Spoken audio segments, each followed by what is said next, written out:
Finance Commission. The Finance Commission is constituted by the President of India under the provision of Article 280 of the Indian Constitution for 5 years.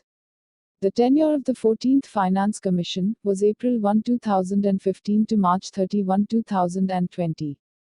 Currently, 15th Finance Commission is in progress, which is headed by the N.K. Singh. The Finance Commission is constituted to define financial relations between the centre and states. It is established by the President of India under the provision of Article 280 of the Indian Constitution for 5 years. It decides the share of states in the total tax collection of the central government. Fiscal federalism is defined as financial relations between units of governments in a federal government system.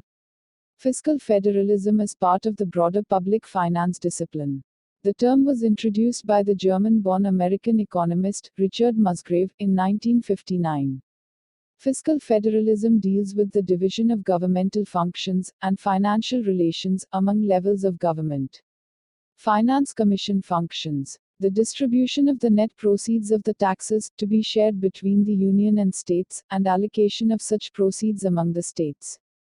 The principles which should govern the payments of grants in aid by the centre to the states.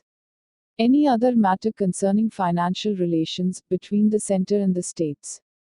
So its main function is to recommend how the Union government should share taxes levied by it with the states. These recommendations cover a period of 5 years. The Commission also lays down rules by which the centre should provide grants in aid to states out of the Consolidated Fund of India. Currently, the tenure of 15th Finance Commission is in progress. This is led by the former RBI Governor Mr. N.K. Singh. The final recommendations of the 15th Finance Commission for the 2021 to 2026 period will be submitted by October 30, 2020.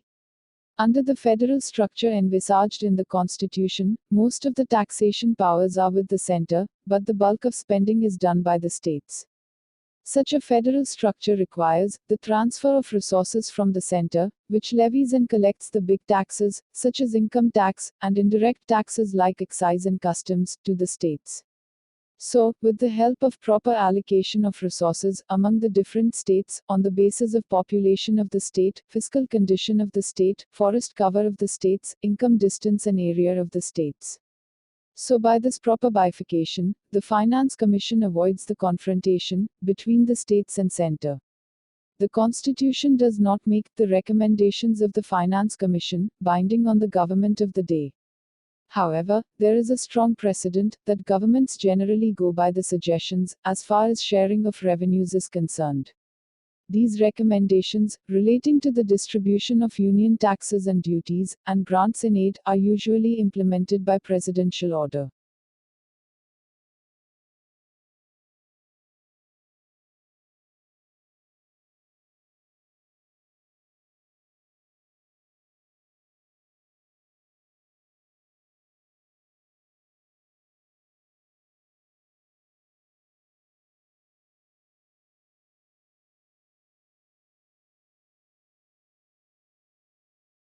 Public sector company. In India, a public sector company is that company in which the union government or state government, or any territorial government, owns a share of 51% or more. Currently there are just 3 sectors left reserved only for the government, that is railways, atomic energy, and explosive material. Private sectors or players are not allowed to operate in these sectors. Before the independence of India, there were only a few public sector companies in the country. This includes Indian Railways, the Port Trusts, the Posts and Telegraphs, All India Radio and the Ordnance Factory, are some of the major examples of the country's public sector enterprises. However, post-Indian independence, some policies for the development of the socio-economic status of the country were planned out by the then visionary leaders, where the public sector were used as a tool for the self-reliant growth of the nation's economy. This was the reason that the second 5-year plan of India was solely based on the development of the different industries. Till 1990s, major sectors of the economy were reserved only for the government. This caused the great loss of our precious natural resources, and the whole country trapped into the great economic problem. From the very first 5-year plan, till 1980s, our country grows with the average rate of 3.5% per year, which is called Hindu rate of growth by Professor Raj Kishan. But later on in 1991, July, our new economic policy was launched under the leadership of Mr. Manmohan Singh and P.V. Narasimha Rao. Main objectives of the new economic policy: to maintain a sustained growth in productivity, to enhance gainful employment, to achieve optimum utilization of human resources, to transform India into a major partner and player in the global arena, to take out Indian economy from the vicious circle of poverty, open the Indian economy to interact openly with the rest of the world. Other objectives of the new economic policy: to promote rapid economic development through creation and expansion of infrastructure, to generate financial resources for development, to promote redistribution of income and wealth, to create employment opportunities, to promote balanced regional growth, to encourage the development of small-scale and ancillary industries, to accelerate export promotion and import substitution. Role of public sector in the development of the country. Public sector and capital formation. The role of public sector in collecting, saving, and investing them during the planning year has been very important. During the first and second 5-year plan, it was 54% of the total investment, which declined to 24.6% in the 2010-11. Employment generation. Public sector has created millions of jobs to tackle the unemployment problem in the country. The number of persons employed as on March 2011 was 150 lakh. Public sector has also contributed a lot towards the improvement of working and living conditions of workers by serving as a model employer. Balanced regional development. Public sector undertakings have located their plants in backward parts of the country. These areas lacked basic industrial and civic facilities like electricity, water supply, township, and manpower. Public enterprises have developed these facilities, thereby bringing about complete transformation in the socio-economic life of the people in these regions.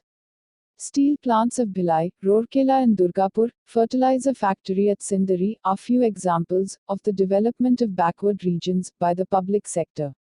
Contribution to public exchequer. Apart from generation of internal resources and payment of dividend, public enterprises have been making substantial contribution to the government exchequer through payment of corporate taxes, excise duty, custom duty etc. Gross internal resource generation in 1990 to 2000 was 36,000 crore, which rose to 1,11,000 crore in 2008 to 9, while net profit was 92,077 crore in 2010 to 11. Export promotion and foreign exchange earnings. Some public enterprises have done much to promote India's export. The State Trading Corporation (STC), the Minerals and Metals Trading Corporation (MMTC), Hindustan Steel Limited, the Bharat Electronics Limited, the Hindustan Machine Tools, etc., have done very well in export promotion. Import substitution. Some public sector enterprises were started specifically to produce goods which were formerly imported and thus to save foreign exchange. The Hindustan Antibiotics Limited, the Indian Drugs and Pharmaceuticals Limited (IDPL), the Oil and Natural Gas Commission (ONGC), the Indian Oil Corporation Limited, the Bharat Electronics Limited, etc., have saved foreign exchange by way of import substitution. Promotion of research and development.